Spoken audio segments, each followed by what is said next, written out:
கரூரில் எதிர்க்கட்சி தலைவராக இருந்த பொழுது திரு ஸ்டாலின் அவர்கள் அந்த கூட்டத்தில் பேசிய வீடியோ, அதே போல இந்த வாரத்தில் கரூரில் நடைபெற்ற அந்த முப்புர விழாவில் திரு ஸ்டாலின் அவர்கள் பேசிய அந்த உரை இந்த எல்இடியில காண்பிப்பாங்க.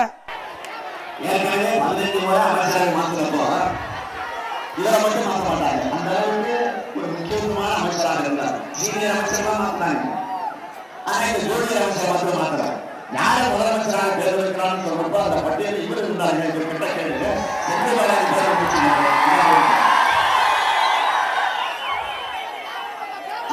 இன்னைக்கு பாத்தீங்கன்னா அவர் மட்டும் இல்லை, ஒட்டுமொத்தமாக மாநாட்டினுடைய தம்பி இந்த கரூர் மாவட்டத்தை தன்னுடைய கட்டுப்பாட்டில் வச்சிருக்கிறாங்க. கட்டுப்பாட்டு கொள்ளையடிக்கிறதுல, ஊழல் செய்யறதுல, லஞ்சம் வாங்குறதுல அந்த கட்டுப்பாட்டில் வச்சிருக்கிறாங்க. ஆள் கடத்தல், நில ஒதுக்கீட்டு புகார்கள்னா இன்னைக்கு நீதிமன்றத்தில் இருக்கு. போக்குவரத்து துறையோட அமைச்சராக இருந்து அந்த துறையில நடத்துனர் பணிக்கு 3 லட்சம், மெக்கானிக் பணிக்கு 6 லட்சம் என்று கொடுத்து ஏமாந்திருக்கக்கூடியவர்கள் லட்சக்கணக்கானவர். இது குறித்து 48 பேர் புகார் கொடுத்திருக்கிறாங்க. செந்தில் பாலாஜி அவர்கள் ஸ்டாலினை பற்றி சட்டமன்றத்தில் பேசிய அந்த பேச்சு அந்த எல்இடியில காண்பிப்பாங்க.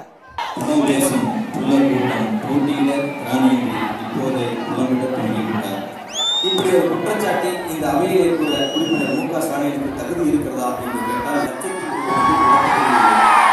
கருணாநிதியுடைய பிள்ளைகளுக்கு எப்போதுமே ஒரு குணம் உண்டு. அவங்க வகிச்சா அது பதவி, மற்றவங்கன்னா அது உறுதி. அவங்க தொட்டா அது பொண்ணு, மற்றவங்க தொட்டா அது பொண்ணு. அவங்களுக்கு வந்தா அது ரத்தம், மற்றவங்கன்னா அது தக்காளி சட்னி. பேசும். ஆக திரு ஸ்டாலின் அவர்கள் எதிர்கட்சியில தலைவராக இருக்கின்ற பொழுது இதே கரூரில் பேசுனா அப்ப நல்ல வாயு, இப்போ நீங்களே முடிவு பண்ணிக்க.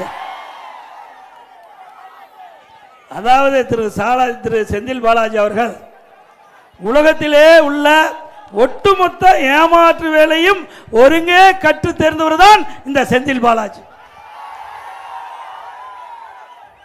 மக்களை ஏமாற்றுவதற்காக ஒவ்வொரு தேர்தலிலும் புதிய புதிய யுத்திகளை கண்டுபிடிப்பது இவருடைய வாடிக்கை. இன்றைக்கு 10 ரூபாய்னா பேர் போனவர் செந்தில் பாலாஜி. ஆர்கே நகர் தேர்தல் நடந்தது, அப்ப 20 ரூபா கொடுத்து ஆர்கே நகர் சட்டமன்ற தொகுதிக்கிட்ட வாக்காளர் பெருமக்களை ஏமாத்துது செந்தில் பாலாஜி. உண்மைதானே? 20 ரூபாயை கொடுத்து அந்த சென்னையில் இருக்கிற ஆர்கே நகர் மக்களை ஏமாற்றி அவரை வெற்றி பெற செய்தாங்க ஒருத்தர். அவரை முதலமைச்சராக்குன்னு ஆசை காட்டி ஒரு தனி கட்சி தொடக்கப்பட்டு அதிமுகவிலிருந்து 18 பேரை கடத்திட்டு போய் அவர்களெல்லாம் நாடாட்டில் விட்டுட்டு போனதுதான் திரு செந்தில் பாலாஜி. உண்மைதானே? அதே போல இன்றைக்கு காங்கிரஸ் கட்சி கூட்டணியில் இருக்குது. அந்த கட்சியில் இருக்கிற ஒருவரை இன்றைக்கு திமுக சேர்க்கிறாங்க. இதுதான் திமுக கூட்டணியுடைய லட்சணம்.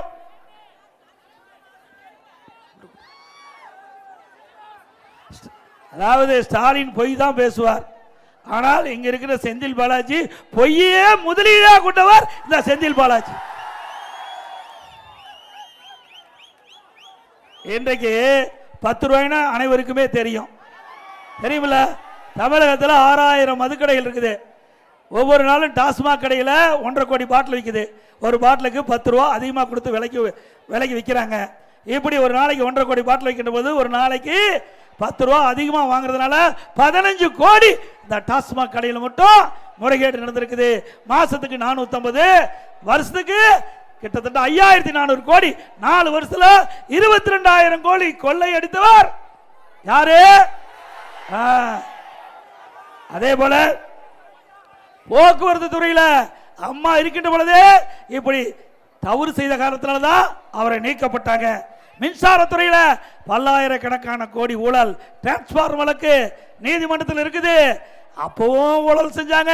சிறைக்கு போன பிறகு ஊழல் செய்கின்றவர் யாரு? டிரான்ஸ்பார்மர். அந்த ஊழலை தப்பிக்கவே முடியாது,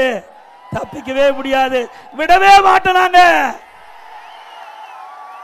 சக்கரம் சுழன்று இருக்குது, கீழே இருக்கிற சக்கரம் மேலே வரும். அடுத்த ஆண்டு அதிமுக ஆட்சி வளரும். யார் யார் தவறு செய்கிறார்களோ அவர்களெல்லாம் சட்டத்தின் முன் நிறுக்கப்பட்டு தண்டனை பெற்று தரப்படும். அதே போல டாஸ்மார்க்ல இன்றைக்கு இடி ரெய்டு நடந்து 1000 கோடி முதற்கட்டமாக முறைகேடு நடைபெற்றதா பத்திரிகையில் செய்தி வந்திருக்குது. மேலும் 40,000 கோடி ஊழல் நடைபெற்றிருக்கும் என்று அங்கே செய்தியில வெளியிட்டிருக்கிறாங்க. அதுவும் அப்படியே பெண்டிங்கில் இருக்குது. அதுவும் விசாரணை மேற்கொள்ளப்படும். அண்ணா திமுக ஆட்சிக்கு பிறகு முறையா விசாரணை மேற்கொள்ளப்பட்டு அதில் தவறு இருக்கிற பட்சத்தில் உரிய நடவடிக்கை எடுக்கப்படும். அது மட்டுமல்ல, பொய் சொல்றான்னு சொன்னா செந்தில் பாலாஜிக்கு டாக்டர் பட்டம் கொடுத்தா பொருந்தும். உண்மைதானே? இன்றைக்கு கரூர் 2021 சட்டமன்ற பொதுத் தேர்தலில் நடந்தது. அப்போ இந்த ஆற்றிலிருந்து மணல் அள்ளுவது சம்பந்தமா மாட்டு வண்டியில திரு ஸ்டாலின் முதலமைச்சரா 11 மணிக்கு பதவியேற்றா 11:05க்கு மாட்டு வண்டியில மணல் அள்ளப்படும் என்று சொன்னார். கொடுத்தாங்களா? அந்த மாட்டு வண்டி மக்களுக்கு நாமம் போட்டதுதான் மிச்சம். எப்படி டெக்னிக்கா பேசி கவர்ச்சிகரமா பேசி ஏழைகளை ஏமாற்றுவதில் வல்லவர் திரு செந்தில் பாலாஜி. அது மட்டுமல்ல, இந்த ஆற்று மணல் அள்ளுவதிலே அங்கே அந்த அள்ளுகின்ற அந்த கடத்தல்காரர்களை இந்த மணிவண்ணன் என்பவர் ஒரு புகார் அளித்தார். அவரை வெட்டி சாச்சிருக்கிறாங்க, படுகொலை செய்யப்பட்டாங்கல்ல. உண்மைதானே? ஆனா வேறு விதமா கேஸ மாத்தி அமைச்சிருக்கிறாங்க. மீண்டும் அண்ணா திமுக ஆட்சிக்கு பிறகு இதெல்லாம் யார் யார் சம்பந்தப்பட்டவர்கள் இந்த காவல்துறை பொய்யான வழக்கு ஜோடிக்கப்பட்டிருக்குது. அப்படி பொய்யான வழக்கு விசாரணைக்கின்ற பொழுது பொய்யான வழக்காக இருந்தால் சட்டப்படி அனைத்து இந்திய அண்ணா திராவிட முன்னேற்ற கழக அரசு இந்த தவறுக்கு உடனே கடுமையான நடவடிக்கை எடுக்கப்படும். அது மட்டும் இல்ல, கரூர் ஒன்றியத்தில் மட்டும் 5 கொலை நடந்திருக்குது. அதோட படித்த தேர்தல் நேரத்தில் படித்த நிலைக்கு ஒருவருக்கு ஒரு வீட்டுக்கு ஒருவருக்கு வேலை வாய்ப்பு கொடுக்குறாங்க. கொடுத்தாரா? அத்தனை பொய் தானே. தேர்தல் வந்து அழகா பேசுவாரு, அவருடைய பேச்சை கேட்டா அப்படியே மயங்கிற மாதிரி இருக்கும். ஆனா மயக்கத்தில் ஓட்டுகளை பற்றி ஆட்சிக்கு வந்த பிறகு அப்படியே அந்தர் பல்ட்டி அடிச்சிருவார். அதுதான் செந்தில் பாலாஜியுடைய வழக்கம். அதே போல ஒவ்வொரு சட்டமன்ற தேர்தலையும் ஒவ்வொரு யுத்தியை கையாளுவார். அப்படி போன முறை 2021 சட்டமன்ற பொது தேர்தலில் ஒவ்வொரு குடும்பத்திற்கும் ஒருவருக்கு வேலை தருவதாக வாக்குறுதி அளித்தார். நிறைவேற்றினாரா?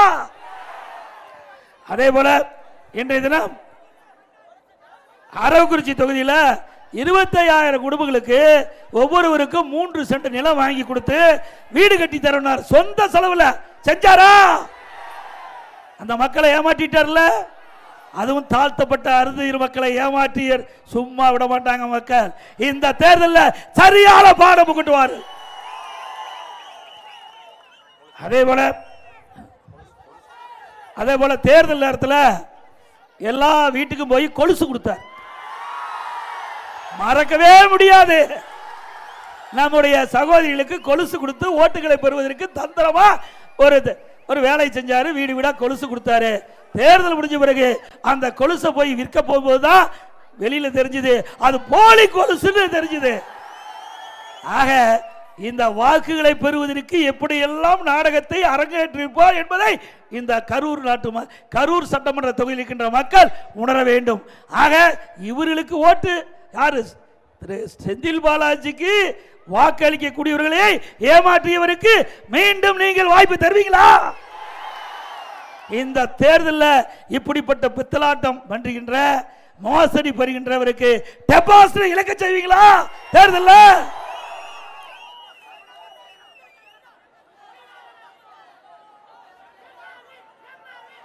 அதே போல இந்த எழுச்சி பயணத்தை தடை செய்வதற்கு இதை முடக்குவதற்கு எவ்வளவோ அவதாரம் எடுத்து பார்த்தார்.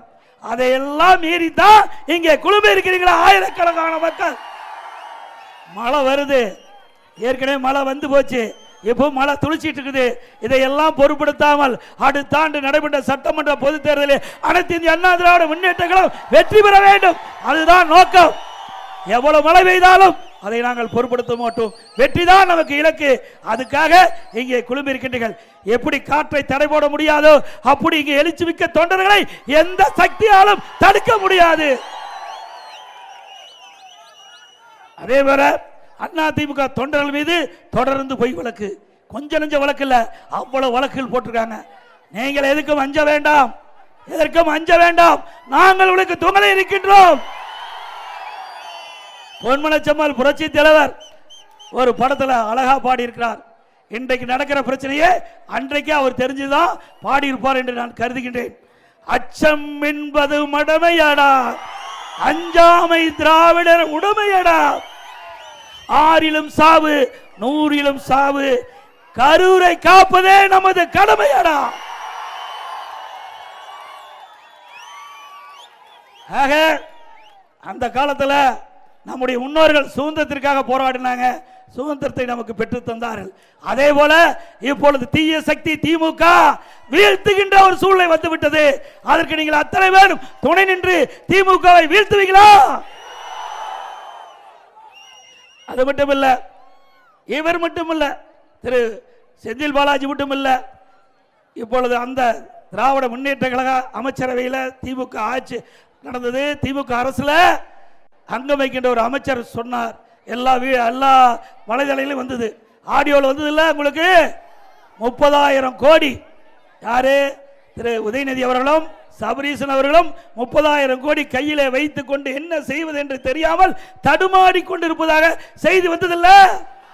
இதுவரைக்கும் ஸ்டாலின் மறுப்பே தெரிவிக்கல. அப்படி ஆட்சிக்கு வந்த 2 ஆண்டுகளில் 30,000 கோடி கொள்ளையடித்த அரசாங்கம் மீண்டும் வர வேண்டுமா?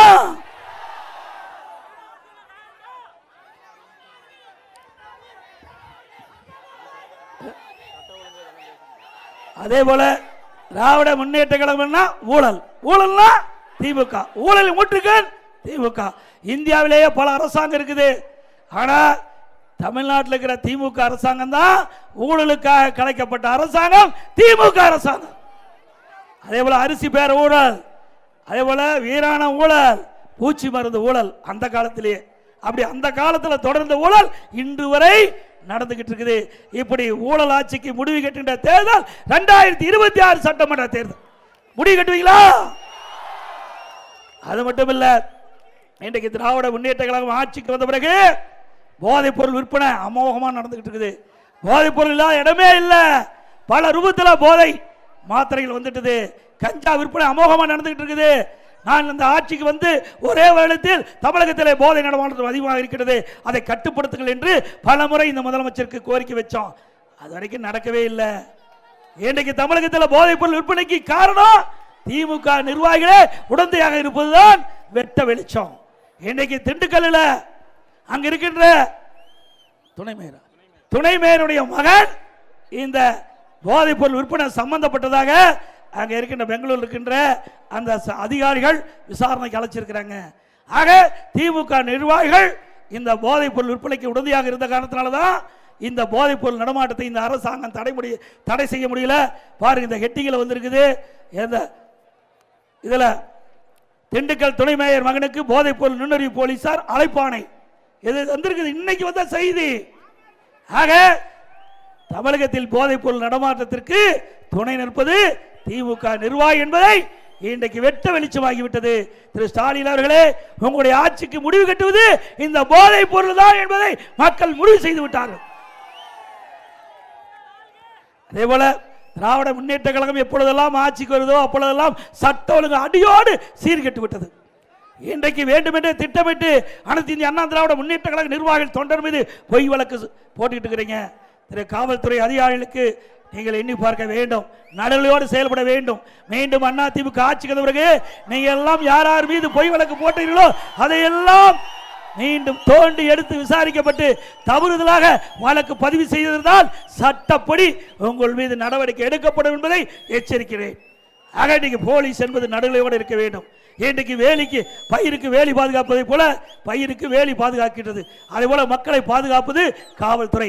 ஆக அப்படிப்பட்ட காவல்துறை, கண்ணிமிக்க காவல்துறை இன்றைக்கு ஏவல் துறையாக திமுக செயல்பட்டுக் கொண்டிருக்கிறது. திரு காவல்துறை அதிகாரிகளே, காவலர்களே, அவரை திரு செந்தில் பாலாஜியே அவர் காப்பாற்றிக்க முடியல, உங்களையா காப்பாற்ற போறாரு? அவரே ஏற்கனவே சுமார் 450 நாட்களுக்கு மேல சிறையில் இருந்துட்டு வந்திருக்கிறார். இன்னும் வழக்கு பெண்டிங்கில் இருக்குது. அதுக்கு பிறகு அந்த பல துறை இப்போ திமுக ஆட்சிக்கு பிறகு அவருடைய துறையில பல ஊழல் நடந்திருக்குது.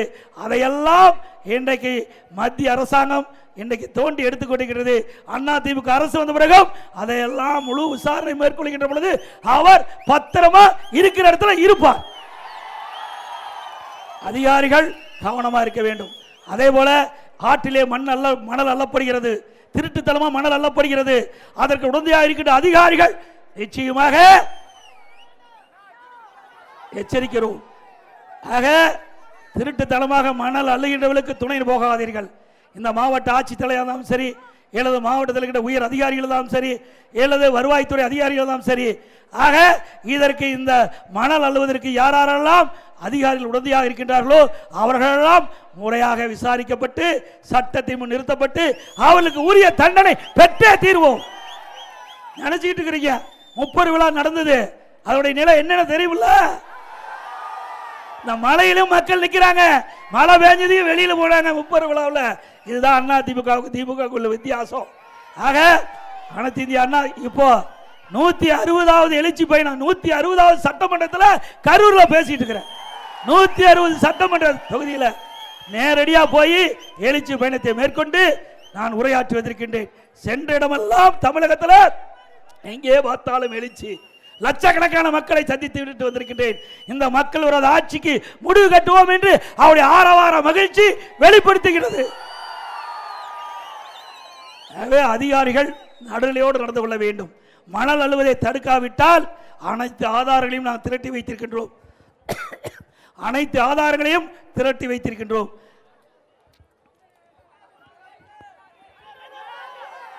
ஏதோ ஆட்சி அதிகாரம் இருக்கிறது என்று எண்ணி நீங்கள் தவறுதலுக்கு துணை போய்விடாதீர்கள். அப்படி தவறுதலுக்கு துணை போயினால் உங்களை யாராலும் காப்பாற்ற முடியாது என்பதை இந்த நேரத்திலே தெரிவிக்க விரும்புகின்றேன். நல்ல எண்ணத்தோடு தெரிவிக்கின்றேன். அரசு அதிகாரிகள் நடுநிலையோடு நடந்து கொள்ள வேண்டும். எங்கே தவறு நடந்தாலும் அந்த தவறை சுட்டி காட்டுகிற பொழுது அந்த தவறை தடுத்து நிறுத்தி தவறு செய்யும் போது சட்ட நீதியாக நடவடிக்கை எடுக்கின்றவர்கள் தான் ஒரு சிறந்த அதிகாரியாக இருப்பார்கள். ஆனால் கரூரிலே அப்படி அல்ல. சில அதிகாரிகள் இந்த ஆட்சிக்கு கைகூலியாக இருந்து கொண்டு இருக்கின்றார்கள். அதையெல்லாம் நாங்கள் பார்த்து கொண்டுதான் இருக்கின்றோம். கடந்த கால அரசாங்க ஆட்சி வேற, நான் முதலமைச்சர் இருந்த போல 4 வருஷம் 2 ஆண்டு காலம் ஆட்சி செய்தேன். அந்த காலகட்டம் வேற. இப்பொழுது காலங்கள் மாறிவிட்டது, காட்சியும் மாறப்போகுது.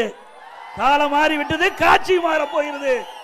ஆகிய தவறு செய்கள் யாராக இருந்தாலும் அனைத்து இந்திய அண்ணா திராவிட முன்னேற்ற கழக ஆட்சி அமைக்கின்ற பொழுது தப்ப முடியாது என்பதை மட்டும் எச்சரிக்கிறேன்.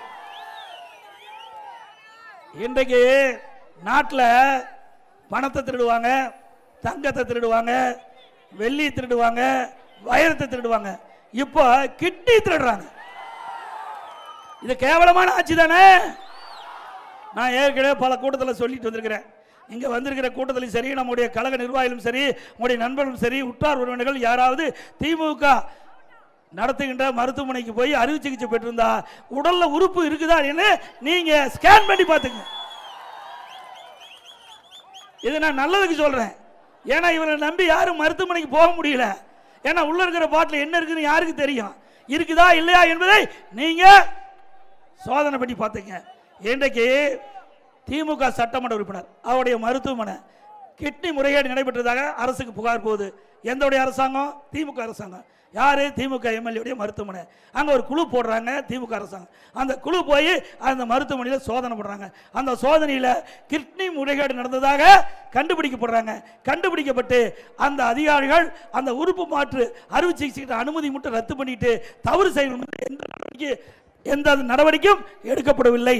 அண்ணா திமுக ஆட்சி மலர்ந்தவுடன் இந்த கிட்னி முறைகேடை முறையாக கண்டுபிடிக்கப்பட்டு தவறு செயல் மீது உரிய நடவடிக்கை எடுக்கப்படும். எவ்வளவு அவமானம்! கொடுமையிலும் கொடுமை வறுமை, கொடுமையிலும் கொடுமை வறுமை. அந்த வறுமையின் காரணமாக அந்த ஏழை மக்களுக்கு ஆசை காட்டி அவருடைய கிட்னியை முறைகேடாக எடுப்பது எந்த விதத்தில் நியாயம் என்பதை நாம் உணர வேண்டும். இது சுதந்திர நாடு, இது ஒரு ஜனநாயக நாடு. இந்த ஜனநாயக நாட்டில் இப்படிப்பட்ட அக்குறும் நடைபெற்றுக் கொண்டிருக்கிறது சொன்னால் அது திமுக ஆட்சியில் தான் நடைபெற்றுக் கொண்டிருக்கிறது. இதை தடுத்து நிறுத்துகின்ற அரசு அண்ணா திமுக அரசாக இருக்கும். அது மட்டும் இல்ல, நாமக்கல் மாவட்டம் பள்ளிப்பாளையத்தில் ஒரு பெண் பணத்தாசை காட்டி அவளுடைய கிட்னியை வேறொருவருக்கு தானமாக வழங்குவதற்கு அவர் ஒத்துக்கொண்டு மருத்துவமனைக்கு போய் ஆப்ரேஷன் முடிஞ்சிட்டு வீட்டுக்கு வந்தாங்க. அவருக்கு உடலில் வலி ஏற்பட்டு ஸ்கேன் செஞ்ச போது கிட்னிக்கு பதிலாக கல்லீரல் எடுத்துட்டாங்க. கிட்னிக்கு பதிலாக இப்படிப்பட்ட கொடுமை இந்தியாவில் எந்த மாநிலத்தில் எந்த ஆட்சியிலும் இல்லை. இப்படிப்பட்ட கொடுமை ஆட்சி தொடர வேண்டுமா? அது மட்டும் இல்லை, இப்போ அண்மை காலமாக இந்த குவாரி வச்சிருக்கிறாங்க, ஜல்லி குவாரி வச்சிருக்கிறாங்க. இந்த குவாரி உரிமையாளர் எல்லாம் நேற்று இருந்து மிரட்ட ஆரம்பிச்சிட்டாங்க. ஏன்னா ஒரு டன்னுக்கு 100 ரூபா அந்த திமுக அரசாங்கத்துக்கு கொடுக்கணுமா, திமுக கட்சி கொடுக்கணுமா. இந்த குவாரி வைக்கின்ற உரிமையாளர்கள், ஜல்லி உற்பத்தி ஆகிறவங்க, எம்சாண்ட் உற்பத்தி செய்கிறவங்க ஒரு டன்னுக்கு 100 ரூபா லஞ்சம் கொடுக்கணுமா. கிட்டத்தட்ட ஒரு நாளைக்கு 10 லட்சம் டன் இன்னைக்கு வந்து அரவை செய்கிறாங்க. ஜல்லிக்கும் எம்சாண்டுக்கும் பயன்படுத்திட்டு இருக்காங்க. 10 லட்சம் டன்னுனா ஒரு நாளைக்கு 10 கோடி. ஒரு நாளைக்கு இந்த ஜல்லி குவாரி வைத்துக்கின்றவர்களிடத்திலிருந்து 10 கோடி லஞ்சம் கேட்டு அவளை மிரட்டி கொண்டிருக்கிறாங்க. நேற்று தினம் நாமக்கல்ல பணம் கொடுக்க மாட்டேன் என்று குவாரி உரிமையாளர் சொன்னதின் விளைவா பல லாரிகளை அவர்களை தடுத்து நிறுத்தி அந்த லாரிகள் எல்லாம் பறிமுதல் செஞ்சிருக்கிறாங்க. இப்படி அரசு அதிகாரிகள் தவறாக இந்த அரசுக்கு உடந்தையாக இருக்கின்றீர்கள், இதை எச்சரிக்கின்றேன். ஆக வேண்டுமென்றே திட்டமிட்டு இந்த குவாரி உரிமையாளர்களை மிரட்டி பணம் பறிப்பது ஒருபோதும் ஏற்றுக்கொள்ள முடியாது. ஏனென்றால் அடுத்த ஆண்டு நடைபெற்ற சட்டமன்ற தேர்தலில் இப்படி கொள்ளையடித்த பணத்தை வைத்து மக்களுக்கு பணத்தை கொடுத்து வாக்குகளை விலைக்கு வாங்க பார்க்கின்றார்கள். அதை தடுத்து நிறுத்த வேண்டுமா வேண்டாமா? ஆக குவாரி உரிமையாளர்கள் எவ்வளவு பிரச்சனை வந்தாலும் நீங்கள் தயவு செய்து ஒரு டன்னுக்கு 100 ரூபா திமுக கட்சிக்கு லஞ்சமாக கொடுக்க வேண்டாம். அப்படி கொடுத்தா அவர் ட்ரோன் விடுறார், நாங்களும் ட்ரோன் விடுவோம். எங்களுக்கும் ட்ரோன் விட தெரியும். ஆனால் உங்களுக்கு ஆதரவாக இருக்கிறோம். அதனால விடியா திமுக அரசு வேண்டும் என்ற திட்டமிட்டு குவாரி உரிமையாளர்களை மிரட்டி அவர்களிடத்திலிருந்து பணத்தை பறிப்பது கொடுமையிலும் கொடுமை. இது வன்மையாக கண்டிக்கத்தக்கது.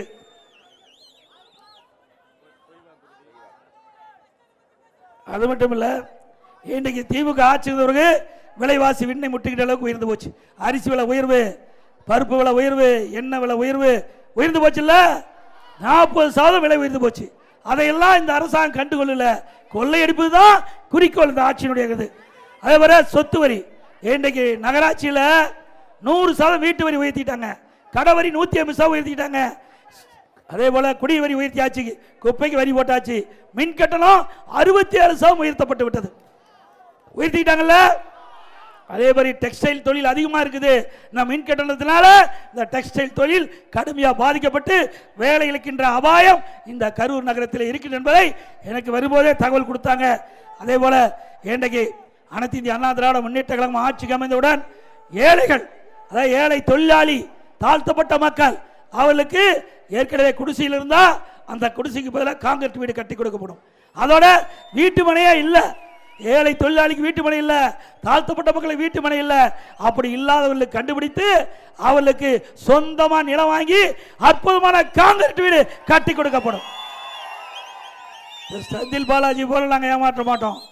ஏழைகளுக்காக தொடங்கப்பட்ட கட்சி அண்ணா திமுக கட்சி.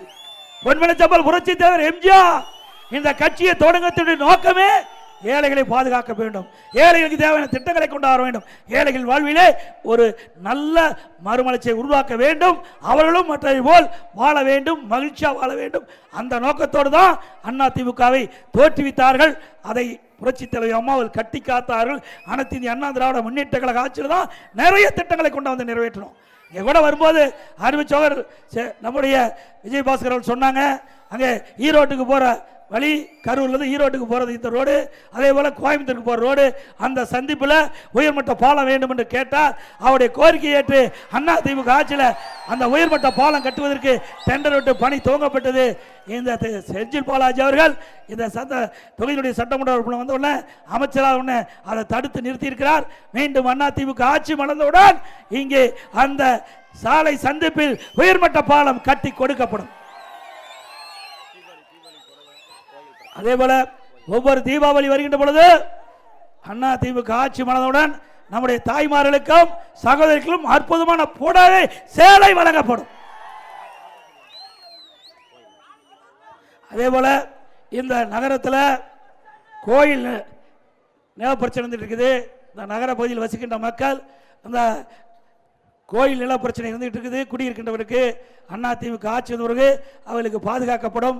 இதே நேரத்தில் நீங்கள் சிந்திக்க வேண்டும். அதிமுக ஆட்சி இருக்கின்ற காலகட்டத்தில் திரு அறிவிச்சவர் விஜயபாஸ்கர் அவர்கள் அந்த கோயில் நிலத்தை அவர்களுக்கு பட்டா கொடுப்பதற்குண்டான முயற்சியை மேற்கொண்டார். ஆனால் இப்போ இருக்கிற எம்எல்ஏ திரு செந்தில் பாலாஜி, நீங்கள் 90 நாளில் எந்த இதுவும் இல்லாமல் நான் பட்டா வாங்கி தரனாரு. வாங்கி தந்தாரா? மக்களை ஏமாற்றிட்டார்ல. மீண்டும் அதிமுக ஆட்சி தருவது இந்த கோரிக்கையை முழுமையாக சட்ட நீதியாக அணி தீர்வு காணப்படும் என்பதை தெரிவித்துக் கொள்கிறேன். அதே போல இன்றைக்கு கரூரில் புதிய பேருந்து நிலையம் துணை முதலமைச்சர் உதயநிதி திறந்து வச்சார். எப்படி பேருந்து நிலையம் கட்டுறாங்கன்னா, ஒரு விஞ்ஞான நீதியா ஊழல் செய்கின்ற ஒரு கட்சினா திமுக கட்சி எல்லோருக்கும் தெரியும்.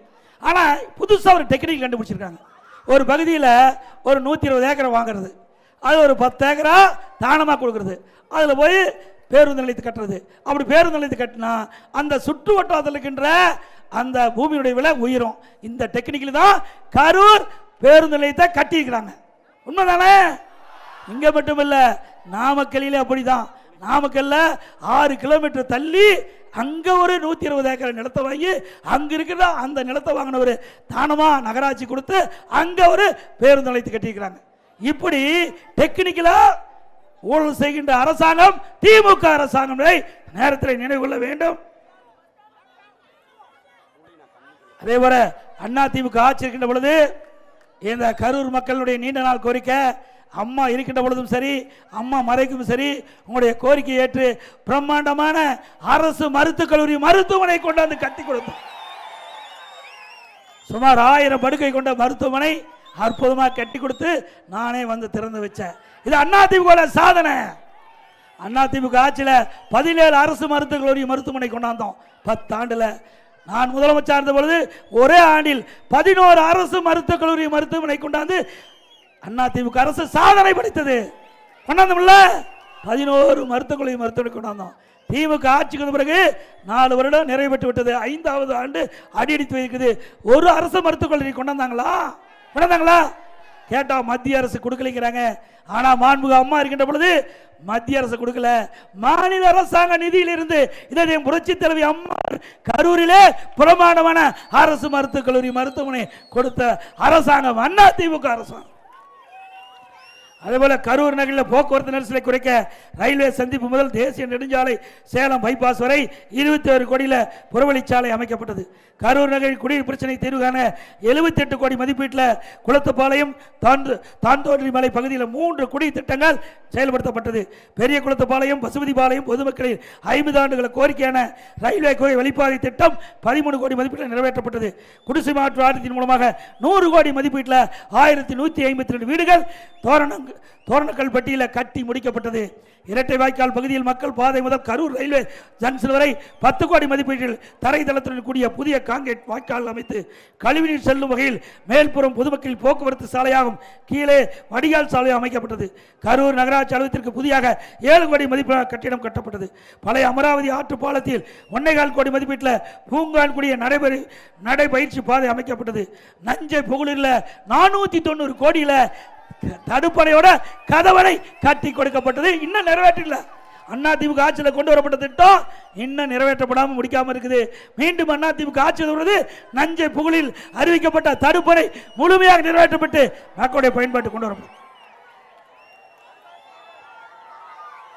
அதே போல லைட் ஹவுஸ் கார்னரில் 1952ஆம் ஆண்டு வைக்கப்பட்ட 2 அடி உயரத்தில் பராமரிப்பு இல்லாமல் இருந்த மகாத்மா காந்தி சிலை கரூர் நகராட்சி அலுவலகத்தில் வைக்கப்பட்டு தற்போது புதிதாக 8 அடி உயரம் கொண்ட முழு உருவ வெங்கச் சிலை பிரமாண்டமாக லைட் ஹவுஸ் கார்னர் ரவுண்டானில் வைக்கப்பட்டு பராமரிக்கப்படுகிறது.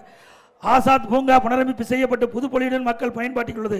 நகராட்சி ஆண்கள் மேல்நிலைப்பள்ளியில் புதிய வகுப்பறைகள் 3 கோடி கட்டி முடிக்கப்பட்டது. காந்திபுரம் விளையாட்டு மைதானம் 1.25 கோடி மதிப்பீட்டில் சுற்றுச்சூழல் நடைபயிற்சி மேடை சிறுவர் விளையாட்டு மைதானம் LED விளக்குகள் உடற்பயிற்சி நிலையம் ஆகியன அமைக்கப்பட்டது. அமராவதி ஆற்றில் பசுபதிபாளையம் 5 ரோட்டில் புதிதாக மேம்பாலம் 15 கோடி மதிப்பில் கட்டப்பட்டது. சுமார் 8 கோடி மதிப்பீட்டில் உயர்மின் கோபுர விளக்குகள் 1480 LED விளக்குகள் கரூர் நகர் பகுதி முழுவதும் ஊரக பகுதியில் பொருத்தப்பட்ட பகுதி மற்றும் ஊரக பகுதியில் பொருத்தப்பட்டது. நீண்ட காலமாக சேமிக்கப்பட்டு வைத்திருந்த நகராட்சி குப்பைகள் 10 கோடி மதிப்பீட்டில் தரம் பிரிக்கப்பட்டு உரம் தயாரிக்கப்படுகிறது. சுமார் 6 கோடி மதிப்பீட்டில் வெண்ணமலை பகுதியில் தார் சாலை, உயர்மின் கோபுர விளக்குகள், ஃபேபர் பிளாக், கழிவுநீர் கால்வாய், மழைநீர் சேகரிப்பு, குடிநீர் வசதி, திருமண மண்டபம் மற்றும் பொழுதுபோக்கு பூங்கா அமைத்து சுற்றுலா தலமாக மாற்றப்பட்டது. ஏழை எளிய மக்கள் பயன்படுத்தும் வகையில் 3 கோடி மதிப்பீடு வாங்கல் பஞ்சமாதேவி ஆத்தூரில் அம்மா திருமண மண்டபங்கள் அமைக்கப்பட்டது. காலப்பாறை ஊராட்சிக்கு 10 கோடி மதிப்பீட்டில் காவிரியிலிருந்து புதிய குடிநீர் திட்டம் செயல்படுத்தப்பட்டது. ஆத்தூர், மண்மங்கலம், கடமங்குறிச்சி ஆகிய 3 ஊராட்சிகளில் 9 கோடி மதிப்பீட்டில் கூட்டுக்குடி திட்டம் செயல்படுத்தப்பட்டது. ஆண்டாங்கோயில் மேம்பாலம் மேல்பாகம் ஊராட்சி சுமார் 9 கோடி மதிப்பீட்டில் குடிநீர் திட்டம் செயல்படுத்தப்பட்டது. அமராவதி ஆற்றின் குறுக்கே பெரிய ஆண்டாங்கோயில் பகுதியில் 15 கோடி மதிப்பீட்டில் தடுப்பணை கட்டப்பட்டது. MGNREGS திட்டத்தை செயல்படுத்திய தேசிய அளவில் கரூர் மாவட்டம் 2ஆம் இடம் பிடித்தது அதிமுக ஆட்சியில். நீர் மேலாண்மையில் தேசிய அளவில் கரூர் மாவட்டம் 2ஆம் பிடித்தது தமிழகத்துக்கு பெருமை தேர்த்து அதிமுக ஆட்சியில். வாங்கல் சாலை, வெள்ளியணை சாலை, காந்தி கிராம் சாலை, ஈரோடு சாலை ஆகிய சாலைகள் 46 கோடி மதிப்பீட்டில் அகலப்படுத்தப்பட்டது. கரூர் சட்டமன்றத்துக்கு உட்பட்ட வாய்க்கால் அனைத்தும் தூர்வாரப்பட்டு விவசாயி கடைமடை பகுதியில் வரை தண்ணீர் செல்ல வழிவகை செய்யப்பட்டது. ஆதிராவிட நலத்துறை மூலம் வாங்கல் ஊராட்சி சுமார் 1 கோடி ரூபாய் மதிப்பீட்டில் மண்டபம் கட்டப்பட்டது. பாப்புலர் முதலியார் வாய்க்கால் முழுவதும் தூர்வாரப்பட்டு அனைத்து விவசாயிகளும் பயன்பெறும் வகையில் பாசன நீர் கிடைக்க வழிவகை செய்யப்பட்டது. கரூர் மாவட்டத்தில் கூட்டுறவு வங்கியில் 406 கோடி மதிப்பிலான 39,320 விவசாயிகளுக்கு விவசாய கடன் தள்ளுபடி செய்யப்பட்டது. இன்னைக்கு கோரிக்கை கொடுத்திருக்கிறீங்க. கரூர் மாவட்டம் தொழில் அதிகம் உள்ள மாவட்டம். டெக்ஸ்டைல், பஸ்பாடி, கொசுவாலை, கிரசர் விவசாயம் சார்ந்த மாவட்டமாக இருக்குது. அமெரிக்காவின் 50% வரி விதிப்பால் பாதிக்கப்பட்ட டெக்ஸ்டைல் தொழிலை பாதுகாக்க மத்திய அரசுடன் பேசி உங்களுக்கு அதிமுக கட்சி துணை நிற்கும் என்பதை தெரிவித்துக் கொள்கிறேன். அதேபோல அனைத்து இந்திய அண்ணா திராவிட முன்னேற்ற கழக ஆட்சியில் காவிரி ஆற்றில் புதிய 2 கதவணை கட்ட திட்டமிட்டு தயார் செய்ய சுமார் 50 லட்சம் நிதி ஒதுக்கப்பட்டது. ஆனால் திமுக அரசு அதை கிடப்பில் போட்டுவிட்டது. மீண்டும் அதிமுக ஆட்சி அமைந்தவுடனே அதற்கு தேவையான நிதி ஒதுக்கீடுபட்டு நேரூர், ஒருவத்தூர் மற்றும் குளித்தலை, முசிறி இடையே தலா 1 TMC தண்ணீர் தேக்கக்கூடிய அளவிற்கு தடுப்பணை கட்டப்படும். சொல்லியாச்சு.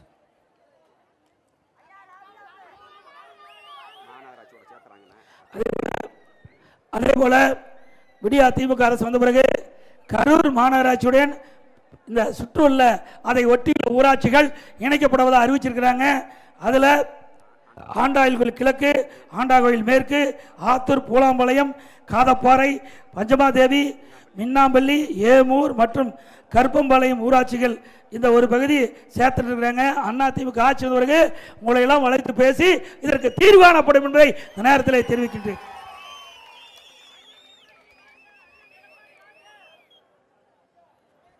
அதே போல ஆட்டோ ஓட்டுநர்கள் கோரிக்கை வச்சிருக்கிறாங்க. அந்த ஆட்டோ ஓட்டுநர் சங்கத்தில் பதிவு செய்யப்பட்ட ஆட்டோ ஓட்டுநர்கள் புதிதாக ஆட்டோ வாங்கினா 75,000 ரூபா அவர்களுக்கு ஒவ்வொரு ஆட்டோவுக்கு வழங்கப்படும். தாலிக்கு தங்கம் திமுக ஆட்சியில் நிறுத்தப்பட்டிருக்குது. மீண்டும் அதிமுக ஆட்சி தாலிக்கு தங்கம். அதே போல திருமண உதவி திட்டம் தொடரும். அதே போல மாணவர்களுக்கு லேப்டாப் கொடுக்கின்ற திட்டத்தை நிறுத்தியிருக்கிறாங்க. அதுவும் அதிமுக ஆட்சி தொடரும். அதே போல அம்மா மினி கிளினிக் அதிமுக ஆட்சியிலே தொடங்கப்பட்டு ஏழை எளிய மக்களுக்கு அந்த பகுதியிலேயே அற்புதமாக சிகிச்சை அளித்து வந்தோம்.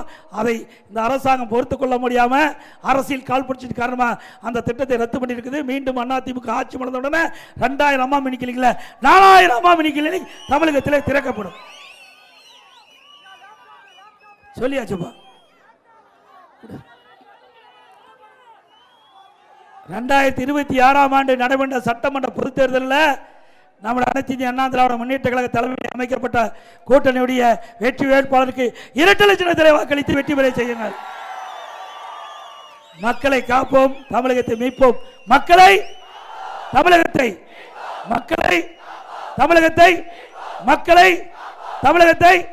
ஸ்டாலின் மாடல் அரசு, ஃபெயிலியர் மாடல் அரசு. Bye bye Stalin. நன்றி, வணக்கம்.